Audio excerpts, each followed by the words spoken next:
Good evening, friends. Welcome back to my channel Infinite Trade. My name is Robin, and let's dive into the next topic of this trading masterclass that we began some time ago.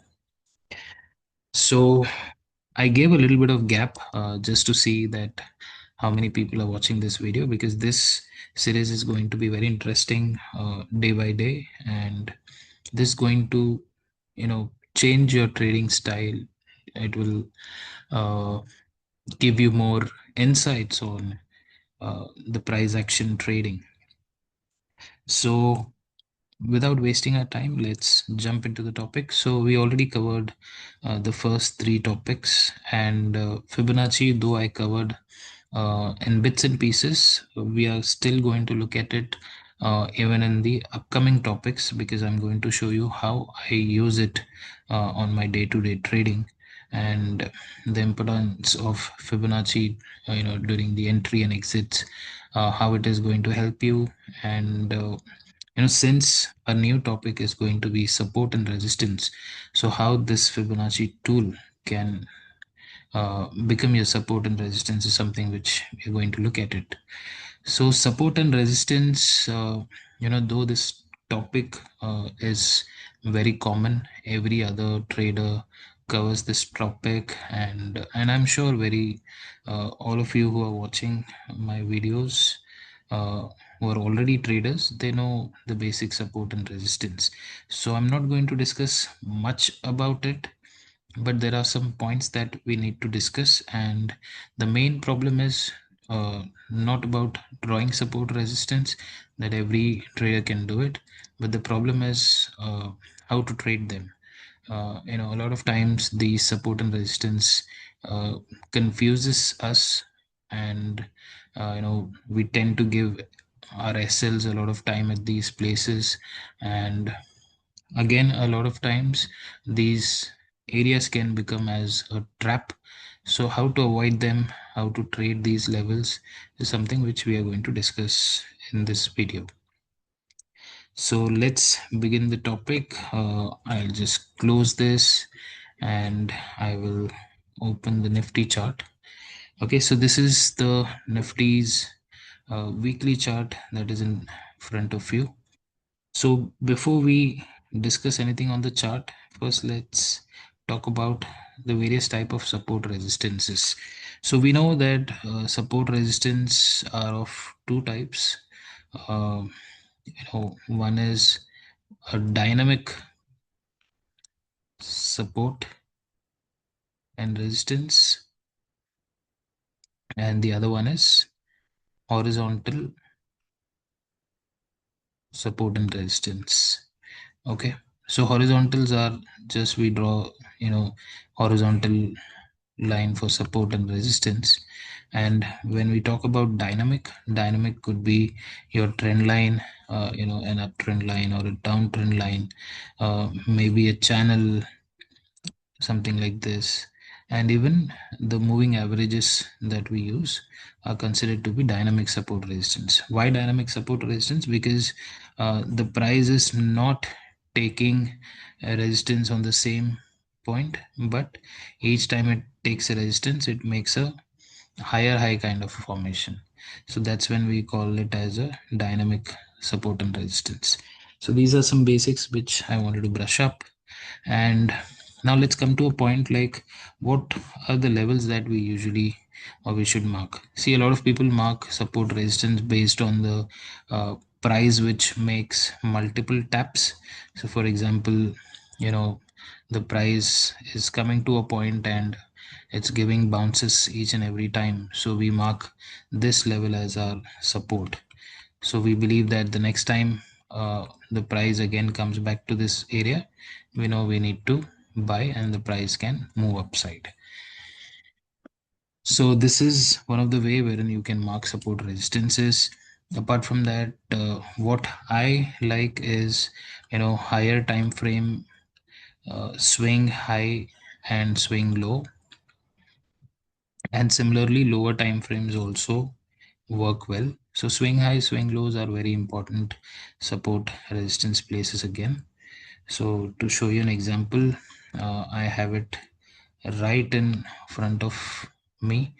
So this is the Nifty's all-time high that we hit somewhere in the year 2024, and then we gave a sharp fall downside, and then we made a swing high here. So I have marked the swing high, and then we made a swing low because we broke out here. So I know this is my swing low.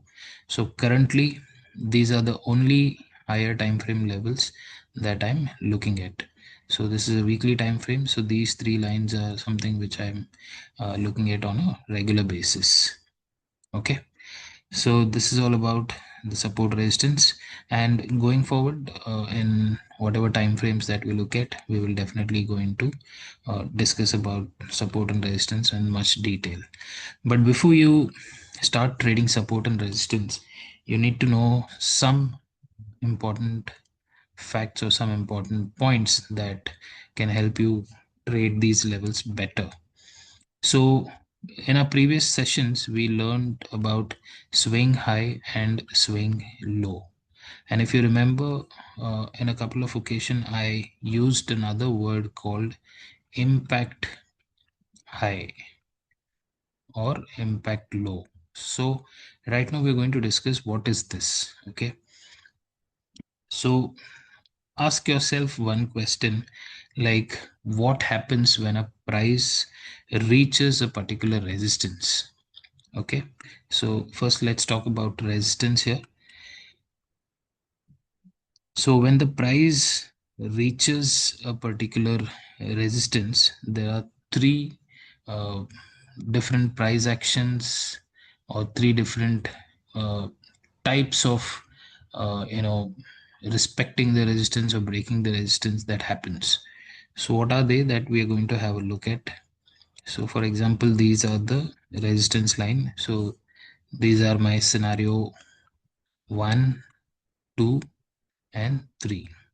Okay, so one is the price is forming higher high and it's hitting the resistance, and immediately it shows some sort of a retracement. Okay, and then maybe again it can touch and then eventually it may fall. So this is my scenario 1. This is something which most of our traders love to trade, because even I love this, and I really love this. Why? Because I have an habit of having this resistance here. I straight away put this price. Okay, for example, if I want to short a future, I know this is the price that I need to put. And if I'm buying an option or selling an option, similarly, I mark these levels on the option chart, and directly you enter in that particular price, and immediately the price moves into your favor. It gives you a decent, say 30-40 points in Nifty.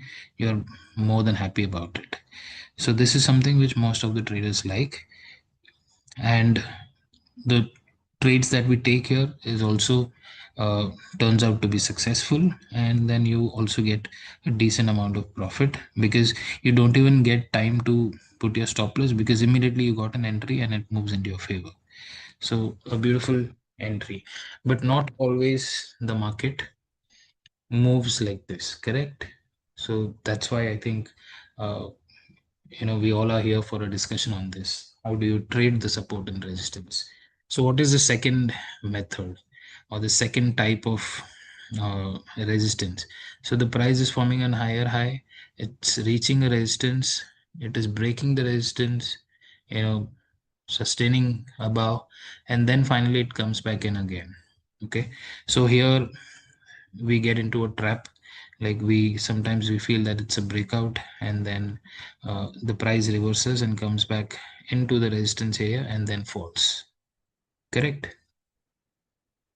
So this is the second time we definitely tend to get stuck in such a price action.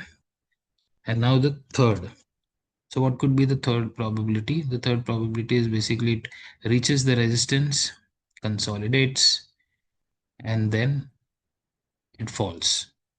So this also again becomes a little bit confusing. Why? Because we have been always taught that whenever the price is consolidating in a resistance, it can give a breakout. Okay. So here there are two type of traders that get stuck. One is the one who believes that okay, it is consolidating, that means it is going to break out, and that's what we have been taught, right? Each and every time it hits the resistance, it is weakening the resistance, it is consuming all the sell orders, and then eventually it will give a breakout. But what happens sometimes when it breaks out, you hardly get an entry, and the momentum is so strong that we miss out on that. So to avoid that FOMO, what people do, they take an entry here within this price range, expecting that okay, when it breaks out, I shouldn't miss the train, and they literally wait for the breakout. And what happens sometimes it breaks out, and then immediately it comes back in, and then it suddenly starts falling. And when it starts to fall, our mindset is already in a bull trade, and we are unable to switch ourselves back to a bear trade in that short span of time. Because what happens, trading is entirely about mindset. Okay, it made you think, it made you feel, and it already had made you to sit with a bias that you need to go for a long trade. So how can someone change that within a short span of time, right? So this is what happens at a support and resistance. So now, since we discussed these three scenarios, now we are going to discuss how to avoid it and what do we actually do here. Okay. So the first scenario is easy, nothing much to discuss. So obviously, when I trade, and if the price is reaching the resistance, and if I see any reversal candle, say an inverted hammer, or maybe a hanging man kind of a candle, or a gravestone doji, any reversal candle I see, I quickly go for a short. Or a lot of times it happens that even without looking at a reversal candle at this point, I already have my order in place and I immediately take an entry. So should we take this trade or not take this trade? Obviously, you should take this trade, because a lot of times it moves into your favor immediately. So this is something which we shouldn't avoid. But what if you have to uh, give an SL here? So that's when the scenario 2 and the scenario 3 comes into picture. So now let's quickly discuss what is this uh, second and the third scenario and how do we tackle them. So to understand that, you need to understand the concept of impact high and impact low. Okay, so what is this impact high and impact low? So this is my resistance. We already discussed about swing high and swing low. Okay, so this is my swing high, correct?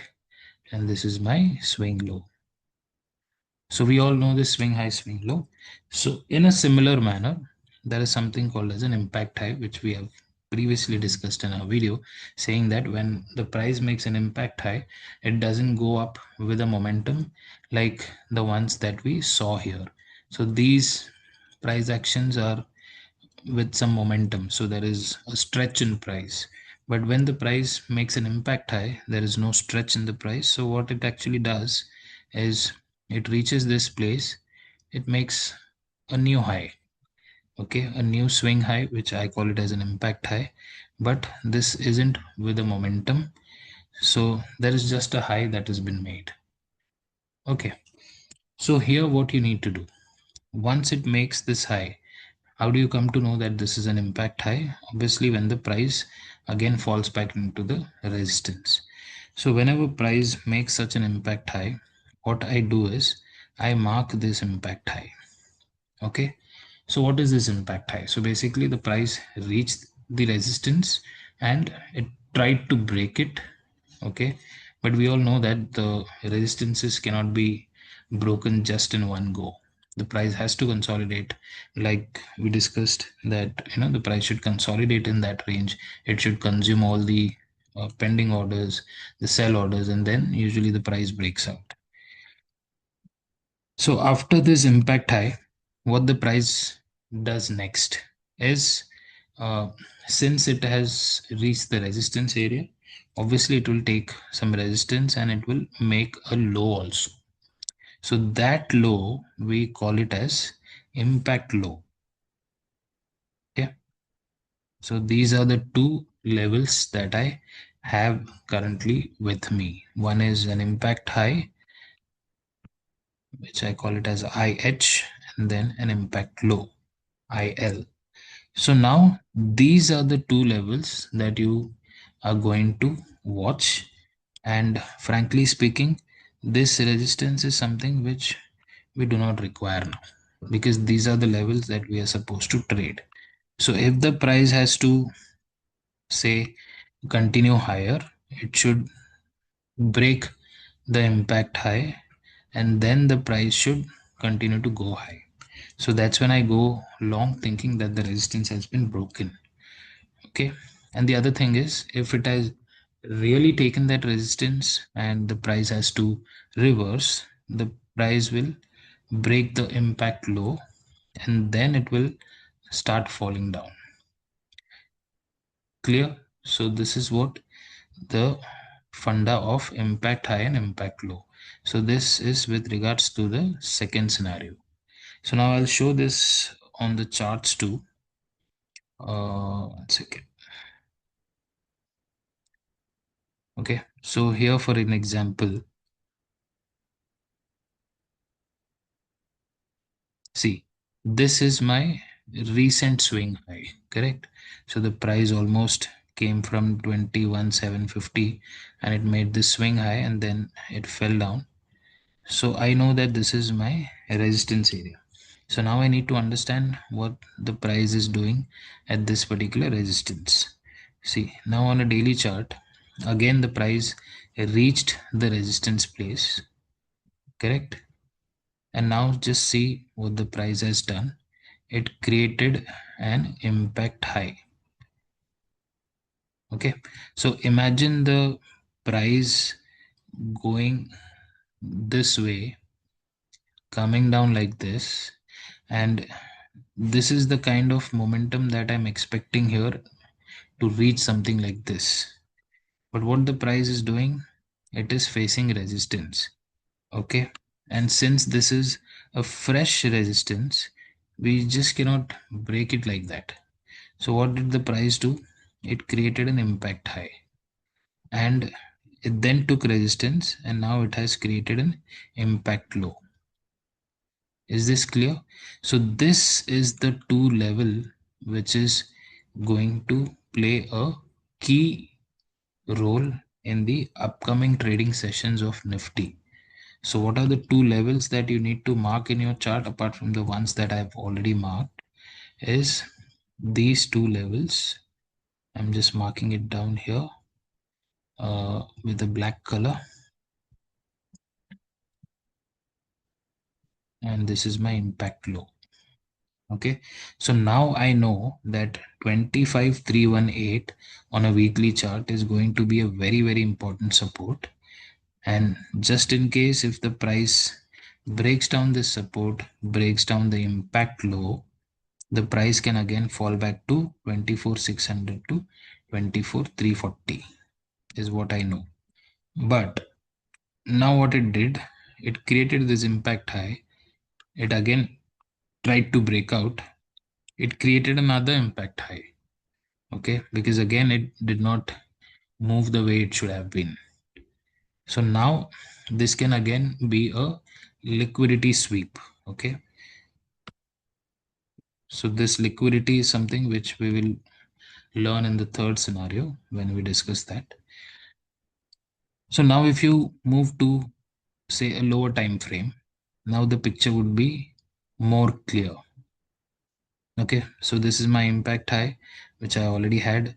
What happened? It broke the impact high and then it couldn't sustain. It immediately came down. Okay, and now after coming down, you can again consider this as your uh, impact high and impact low. Why? Because our all-time high is still there. Okay, though this point is a resistance, this is a resistance, we have another resistance close to our resistance point. So we know that this level may also be tested. So until and unless we don't clear 26,277 or say 26,300, there is a very little chance that we are going to look at for an upside. So what the price did, it again came back down. This time it went and it broke the all-time high, created an impact high again.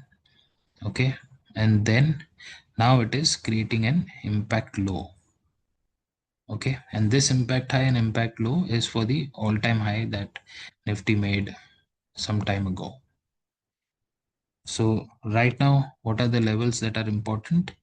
Obviously this high and this low for now. So if you ask me whether these two things are required, that's your wish whether you want to keep it or not.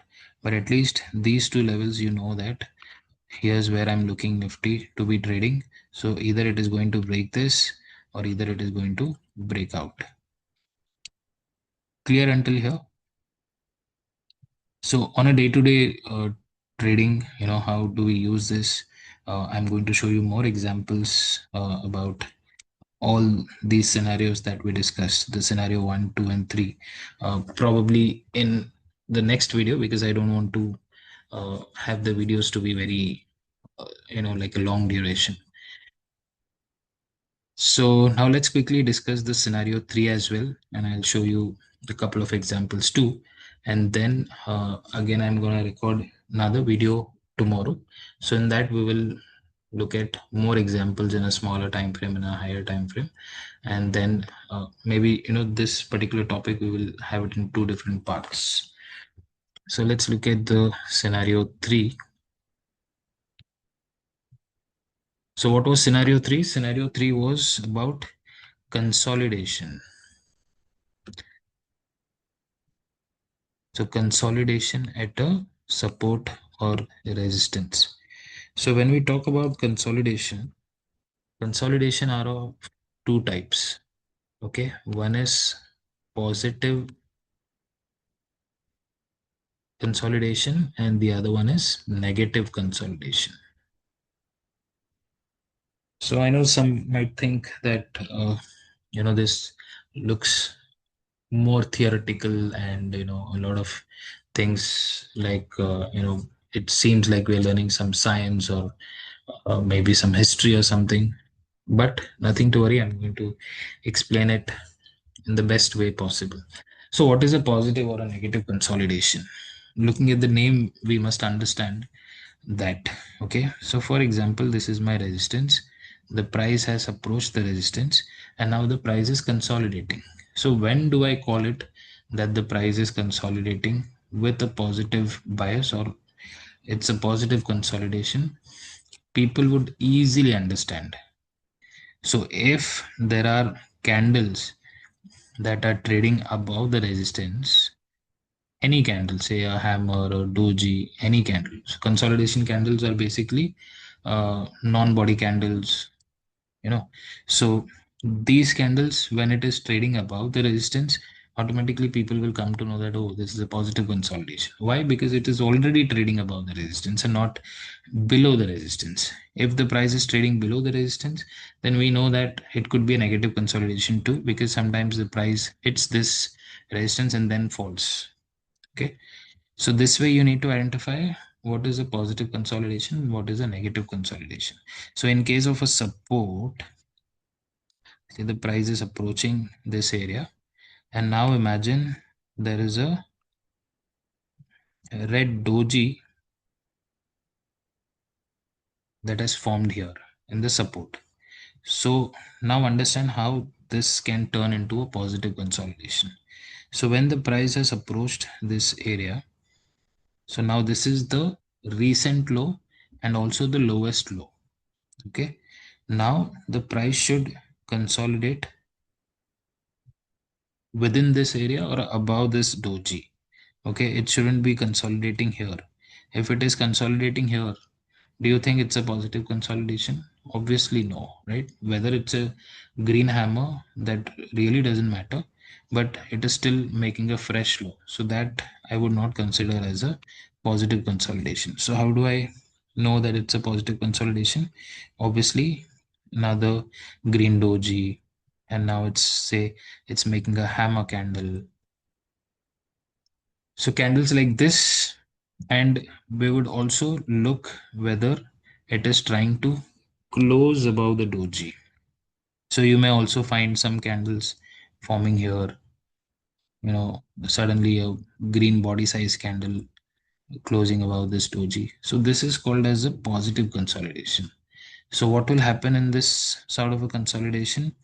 Suddenly the price may break down like this. So this is a trap, okay? This is liquidity. So before the price moves up, it creates a liquidity. It makes people believe that this was a consolidation that was happening on the support, and now it's breaking it. Okay, so people would try to enter here. They may buy puts, they may short calls, but what the price will do is it will suddenly reverse back in, and then it will continue to move higher. So this is known as a positive consolidation. Clear? So another important thing here is, when can a positive consolidation fail? This is very important. Okay, so I'm just trying to draw these candles again here. Okay, so say the price is in a positive consolidation. It's making a doji here. Then say it's making a red hanging man kind of a candle. Then the price is making another doji here. So this is still considered to be a positive consolidation because the price is trying to hold itself above the previous red doji. Okay, so this is a positive consolidation. Whenever such consolidation happens and you see this candle, okay, immediately you should know that this positive consolidation is finished. The price is going to make a new low. Okay, so this one candle is more than enough to negate all these candles that you saw before. Okay, because a lot of times, so this comes with experience. Okay, many times it has happened that I've been watching this consolidation, and based on this consolidation I've also taken a position, and until and unless I don't see this candle, the price breaks out really well. Like I said, in the next video I'll show you a lot of examples about that. But one candle which has an upper wick, okay, and then it closes like this, like an inverted hammer candle, you need to run away from this position because the price is going to make a new low. Okay, just this one candle. Now some may have questions, like for example, if imagine if it was a full red body candle, this candle never fear off.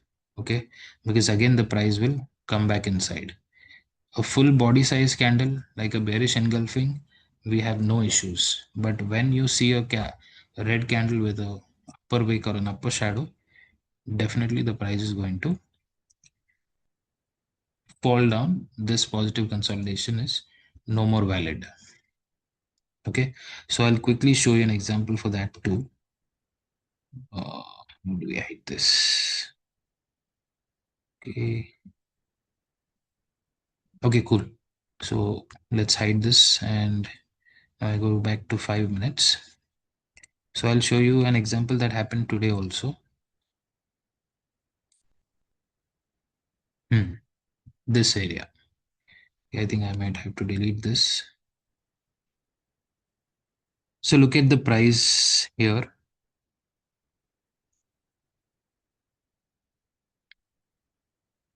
So after this doji, the price was doing a positive consolidation. Until this candle, I was very happy that it's consolidating on a positive bias. I saw this candle and I knew that the price is going to make a new low. So whenever it does that, it will confuse you, okay? So it will go to the opposite direction again to get the liquidity, because see, a lot of people may think that okay, it has formed a W. Why? Because previously the entire day the price rallied in such a strong way, it gave a dip almost towards 60% of this, and obviously at Fibonacci 0.618 people would expect a reversal, and a lot of people would have thought okay, it's forming a W, let's get inside. But what did the price do? It made a new low. Am I clear? So that's why I was telling you that I'm okay with this candle, this candle. I was happy with this red too. I was happy with this candle. But one upper wick candle like this and like an inverted hammer, you should run away. Okay. So when I say run away, that means you should not look at an upside trade here. You need to wait for some more confirmation. Okay. Or else you can at least take a opposite trade. See, again here it made a new low and now it's again doing a positive consolidation. So what do I mean by positive consolidation here? This wick, none of the candles ate away all the wick. So this hammer is still valid. So in the candlestick patterns video, I'll be covering a lot of insights about the candles, uh, why some candles have more value. So that we'll discuss. But this is considered to be a positive consolidation. Okay. Here we do not see such a candle because all these candles are like doji candles within this range. What did the price do? It immediately broke out, but this breakout did sustain, went to the previous swing, again it consolidated, okay, and then what did the price do? Again it went up, okay. So these are some things about the positive consolidation. So what is a negative consolidation? Obviously the opposite to it. Like I said, this is a resistance. Price has already taken a resistance and now it's consolidating below the resistance line. So obviously that's not a positive consolidation. So what the price might do, it may take a liquidity and close a candle something like this, and then the price will fall. And in similar case, in the support, okay, when there is a support, if the prices have to do a positive consolidation, we already saw that in the previous example, and if it has to do a negative consolidation, obviously it will trade below the support, or sometimes even it may even if it is trading above the support, it will frequently break the support, and you will see wick candles below the support. So these are called as negative consolidation. So this is all I wanted to cover in this particular video. So I'll make another video, a second part of it, and this same three scenarios we will check out in a lot of time frames, along with some other support and resistance, including Fibonacci, because I wanted to cover the Fibonacci in this, but I think the video will get very long. So let's do that in the second part of the video, which I'll immediately upload tomorrow. So thank you for watching. Let's meet in the other video. Till then, take care. Bye bye.